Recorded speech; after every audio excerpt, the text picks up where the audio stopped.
Sommaire de l'article. Les harmoniques, qu'est-ce que c'est? Les harmoniques en courant et en tension. Expression de la grandeur déformée. Valeur efficace d'une grandeur déformée. Principale perturbation provoquée par les harmoniques. Les perturbations provoquées par les harmoniques en courant et en tension. Échauffement des machines tournantes et des transformateurs. Échauffement des câbles. Conclusion. Les normes. C'est Comité électrotechnique international, dans la lutte contre les harmoniques en courant et en tension. Limite acceptable, recommandations, normes limites pour les appareils de classe 1, tableau tiré de la norme C6100003, de conclusion. Les solutions, identification des pollueurs ou générateurs d'harmoniques. Les éclairages. Les fours à arc industriels. Les inductances saturées. Les machines tournantes. Effets sur les harmoniques dus à la présence de batteries de condensateurs. Effets liés à la présence de batteries de condensateurs sur le réseau. Utilisation de filtres pour limiter les harmoniques. Le shunt résonante. Impédance d'un réseau équipé de filtres shunt. Conclusion. Les harmoniques,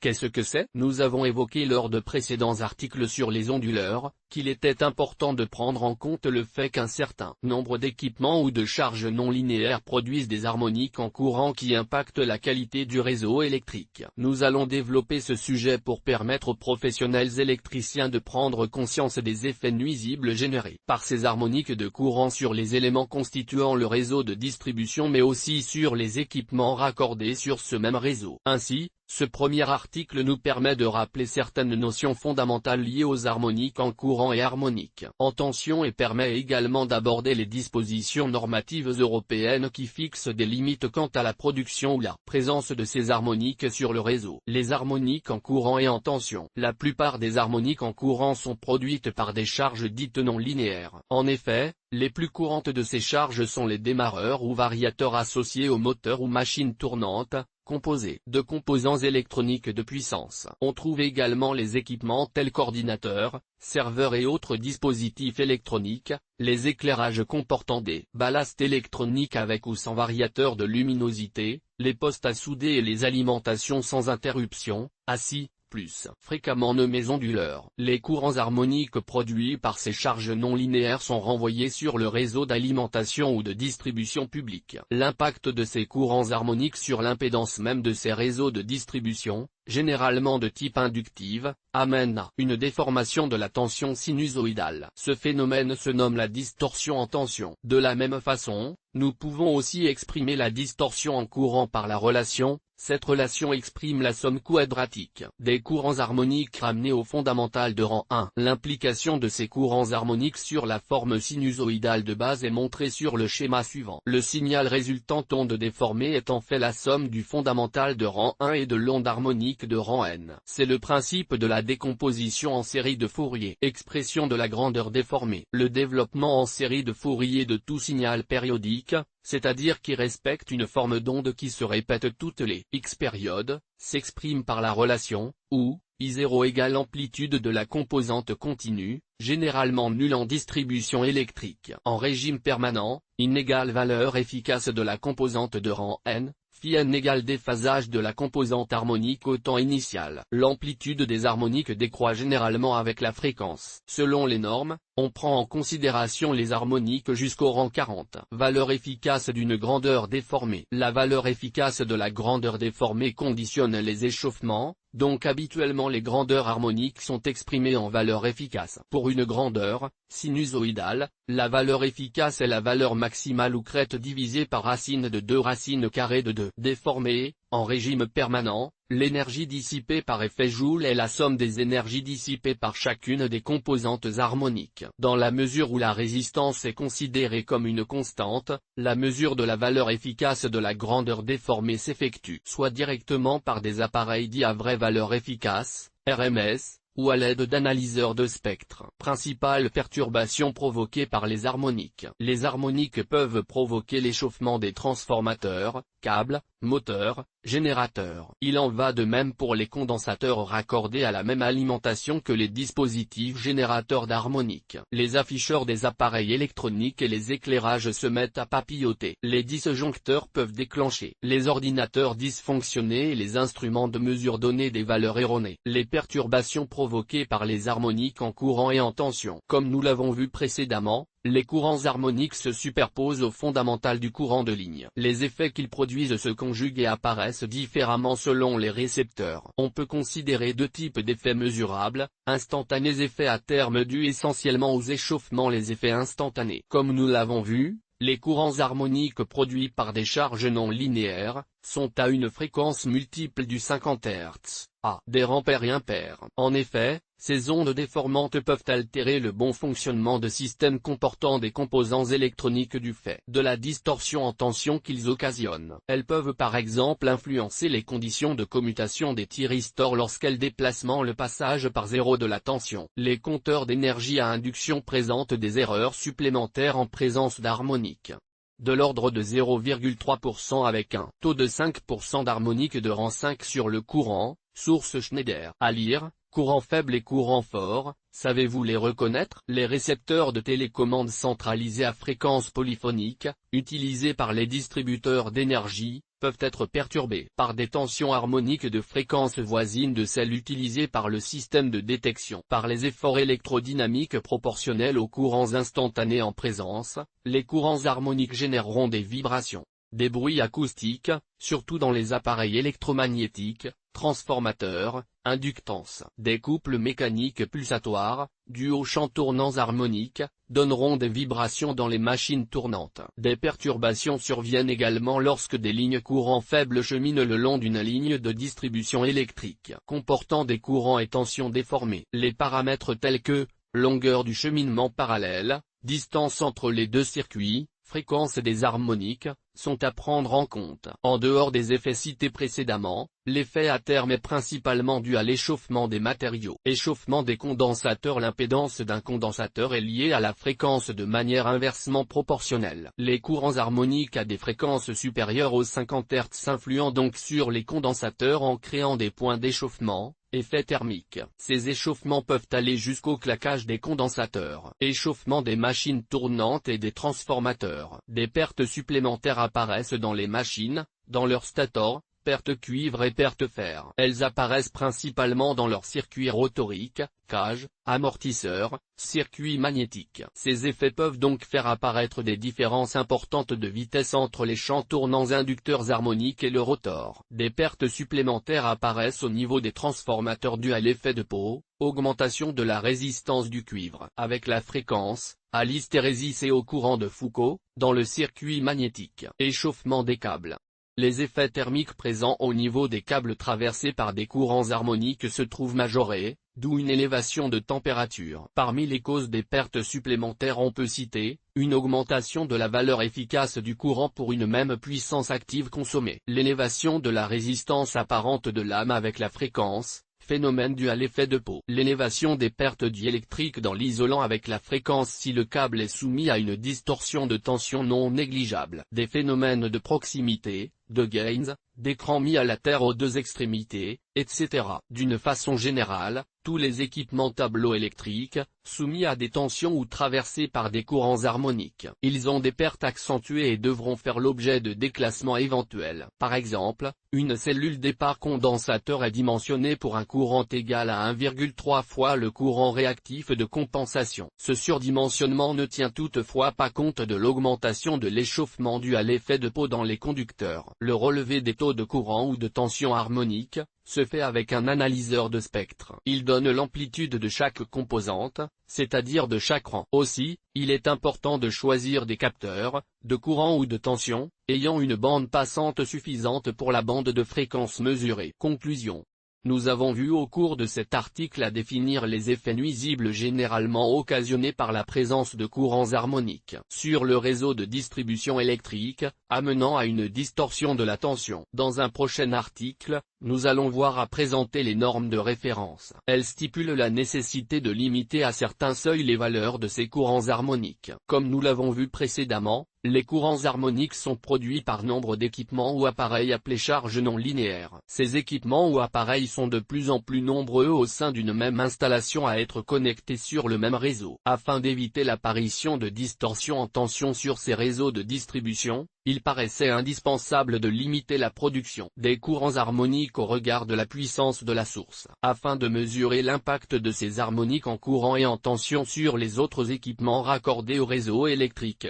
Il fallait pouvoir définir divers seuils en rapport de la puissance dite de court-circuit au point de raccordement, appelé point de couplage commun ou PCC. Limite acceptable, recommandation, normes. Valeurs remarquables. Nous avons repris ci-après les valeurs admissibles communiquées par le groupe Schneider. Machine tournante synchrone, distorsion en courant statorique admissible égale 1,3%. Machine asynchrone, distorsion en courant statorique admissible égale 1,5 à 3,5%. Câble, distorsion admissible en tension entre lame et l'écran égale 10%. Condensateur de puissance, distorsion en courant égale 83%, ce qui se traduit par une surcharge de 30% et une surcharge en tension de seulement 10%. Électronique sensible, distorsion en tension admissible de l'ordre de 5%. Limite normalisée comme évoqué précédemment, ce sont les normes de la série C61000 qui définissent les limites concernant les harmoniques. Ces références entrent dans le registre des normes liées à la compatibilité électromagnétique. Norme C61003,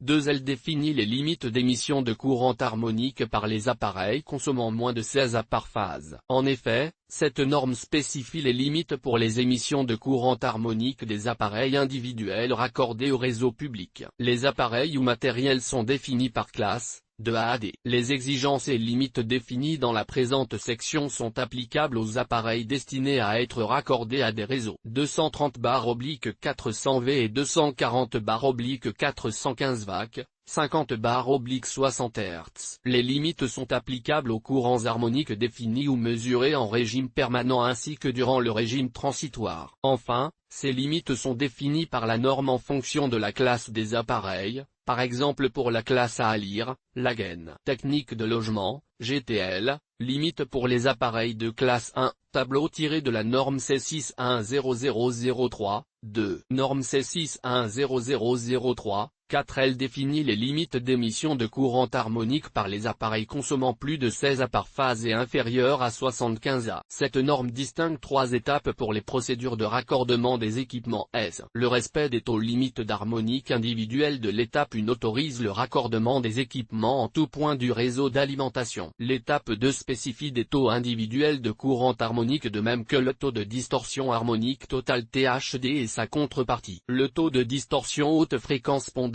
PWHD. Les limites sont classées et tabulées en fonction du rapport de court-circuit. L'étape 3 de raccordement est basée sur un accord entre l'utilisateur et le distributeur d'électricité. Cet accord est établi à partir de la puissance active contractuelle de l'installation du consommateur. Si le courant assigné est supérieur à 75 A, l'étape 3 s'applique dans tous les cas. Norme C61002, 2. Elle définit les niveaux de compatibilité de tension harmonique sur les réseaux de distribution publique basse tension. Aussi, les phénomènes perturbatoires incluent les harmoniques, interharmoniques, fluctuations de tension, creux de tension, déséquilibre de tension transitoire, etc. Cette norme définit essentiellement les critères de conception pour le constructeur de l'appareil. De plus, elle indique les niveaux d'immunité mini de cet appareil. La norme C61002, 2 est en accord avec les limites fixées par la norme en 50160 en ce qui concerne la qualité de la tension que le distributeur d'électricité doit fournir aux bornes du réseau du client. Norme C61002, 4. Elle définit les niveaux de compatibilité de tension harmonique sur les réseaux d'installation industrielle et non publique. Elle couvre les réseaux basse tension de même que les alimentations moyenne tension du domaine État. Notons également l'existence de la norme en 50160 qui concerne les caractéristiques de la tension fournie par les réseaux de distribution publique. Niveau de compatibilité pour les tensions harmoniques individuelles sur les réseaux publics basse tension selon C61002. De conclusion. Nous avons vu au cours de cet article à présenter les normes définissant le cadre propre à la réduction des harmoniques en courant et en tension. Nous avons vu que les appareils représentant des charges non linéaires sont classés par catégorie et qu'il était important de considérer le rapport courant de charge par rapport au courant de court-circuit ou puissance de court-circuit au point de raccordement, aussi appelé point de couplage commun ou encore PCC. Dans un prochain article, nous allons voir comment ces harmoniques en courant et en tension peuvent être réduites. Et GT.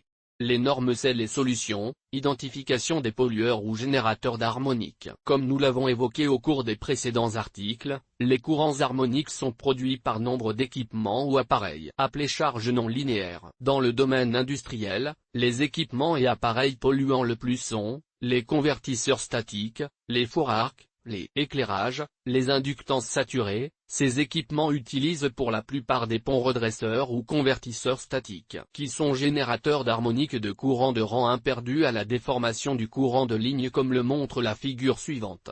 Pour des redresseurs hexaphasés comportant 6 branches, les harmoniques de courant seront de rang 5,7,11,13,17,19,23,25, etc. Pour des redresseurs possédant 12 branches, double pont hexaphasé couplé et décalé de 30 degrés, les harmoniques de courant seront de rang 11,13,23,25, etc. Comme nous le voyons, le fait de multiplier le nombre de branches ou de ponts redresseurs en décalant ces derniers en angle de phase, permet de réduire le nombre d'harmoniques. Dans la pratique, les spectres de courant sont sensiblement différents. En effet, de nouvelles composantes harmoniques paires et impaires dites non caractéristiques et de faibles amplitudes sont créées, et les amplitudes des harmoniques caractéristiques modifiées, par plusieurs facteurs tels que, dissymétrie de construction des composants, imprécision de l'instant d'ouverture des thyristors, temps de commutation des diodes utilisées, filtrage imparfait. Les convertisseurs de plus, dans le cas de ponts à thyristor, un déphasage des harmoniques en fonction de l'angle de retard de l'amorçage peut être observé. Les ponts mixtes diodes thyristor sont générateurs d'harmoniques d'ordre pair. Leur emploi est limité aux petites puissances car l'harmonique de rang 2 est très gênant et difficile à éliminer. Les autres convertisseurs de puissance tels que les gradateurs, les convertisseurs multicadrans, ont des spectres variables et plus riches que les redresseurs. Dans certains cas, ils sont remplacés par des redresseurs de type MLI, modulation de largeur d'impulsion, qui travaillent avec une fréquence de découpage aux alentours de 20 kHz. Cette technique est conçue pour ne générer qu'un faible niveau d'harmonique. Les courants harmoniques de plusieurs convertisseurs se combinent vectoriellement, au niveau du jeu de barres commun d'alimentation. Leurs phases ne sont généralement pas connues sauf dans le cas des redresseurs à diode. Ce qui permet, avec deux ponts hexaphasés à diode ayant des charges identiques, d'atténuer les courants harmoniques de rang 5 et 7. Si les deux transformateurs d'alimentation ont des couplages judicieusement choisis. Les éclairages. L'éclairage, par lampe à décharge et tube fluorescent, est générateur de courants harmoniques. Le taux individuel d'harmonique de rang 3 peut même dépasser 100% pour certaines lampes de type fluo compact moderne. D'où une attention particulière apportée à la détermination de la section et de la protection du conducteur neutre. Elle véhicule la somme des courants d'harmonique de rang 3 des 3 phases, risque un échauffement important. À lire, les déclinaisons de réseau fibre FTTX. Les fours à arc industriels. Les fours à arc industriels peuvent être à courant alternatif ou à courant continu. Four à arc alimenté en alternatif. L'arc est non linéaire, dissymétrique et instable. Il va induire des spectres possédant des raies impaires, mais également des paires et un spectre continu, bruit de fond à toutes les fréquences. Par conséquent, le niveau spectral est en fonction du type de four, de sa puissance, de la période de fonctionnement considérée, fusion, affinage. Four à arc alimenté en continu. L'arc est alors alimenté par l'intermédiaire d'un redresseur. Ainsi, l'arc est plus stable qu'en courant alternatif. Le courant absorbé se décomposant, un spectre semblable à celui d'un redresseur, un spectre continu de niveau inférieur à celui d'un four à courant alternatif. Les inductances saturées.